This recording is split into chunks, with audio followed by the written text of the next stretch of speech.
Hello viewers, আসসালামু আলাইকুম সবাইকে। সবাই কেমন আছেন? আশা করি সবাই অনেক বেশি ভালো আছেন। আলহামদুলিল্লাহ আমি অনেক ভালো আছি। চলে আসলাম নতুন আরেকটি ভিডিও নিয়ে আপনাদের সাথে শেয়ার করার জন্য। আমার সাথে ফারিয়াকে দেখে বুঝতেই পারছেন আমরা কোথাও ঘুরতে গিয়েছি। আমরা ঘুরতে গিয়েছিলাম মূলত সিলেটে। তো সকালবেলার খাবারটা শেষ করে আমাদের প্ল্যান ছিল ঘোরাফেরা করার। আর সিলেটের একটা কথা না বললেই নয়, সেটা হচ্ছে দুধ চা।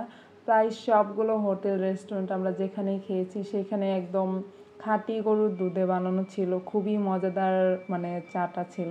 তো খাওয়া দাওয়া শেষ করে হচ্ছে পাশেই ছিল শাহপরান মাজার, সেইখানে আমরা ভিজিট করার জন্য যাই। কাছাকাছি থাকার কারণে হচ্ছে আমরা হেঁটে হেঁটে যাচ্ছিলাম।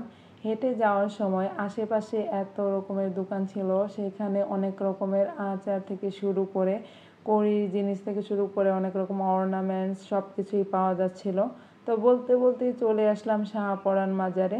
তো এইখানে আসার পর হচ্ছে একটু আশেপাশে মানে ঘুরে দেখছিলাম, উপরে যাওয়া হয় নাই।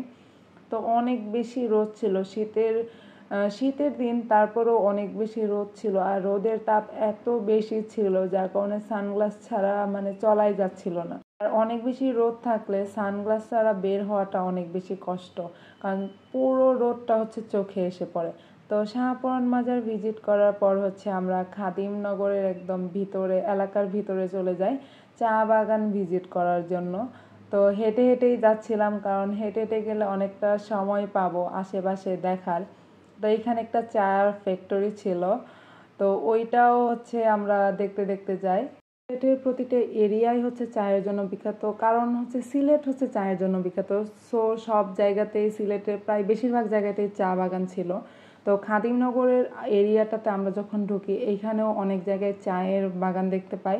আর এইখানে এই যে বাড়িগুলো দেখাচ্ছি, এই বাড়িগুলো এত সুন্দর ছিল, পুরো মানে অনেকটা এরিয়া জুড়ে বাড়িগুলো সেম ডিজাইনের ছিল। তো আমার একটা সময়ের জন্য মনে হয় যে আমি যদি এখানে থেকে যেতে পারতাম আমার বেশ ভালো লাগতো। তো আমরা হেঁটে হেঁটে আসার সময় একদম খাদিমনগরের হচ্ছে ভিতরে চলে এসেছি। এইখানে হচ্ছে একদম অনেক চা বাগান, চারিদিকে শুধু চা বাগান। আর এইখানে হচ্ছে একটা ঝর্ণার জলপ্রপাত যাচ্ছিল। তো এইখানে হচ্ছে আমাদের স্টাডি ট্যুরের যে মেইন কাজটা প্র্যাকটিক্যাল, সেটা হচ্ছে আমরা করছিলাম। তো করার পর হচ্ছে আশেপাশে আমরা ঘুরে দেখি। এইখানে আসলে এই সময়টাতে চায়ের যে পাতা সবগুলো হচ্ছে কেটে ফেলে, যার কারণে বেশি একটা চা বাগান সতেজ ছিল না। তো পাশেই একটা সতেজ চা বাগান ছিল, তো সেইখানে হচ্ছে আমরা গিয়ে কিছু ছবি নিই।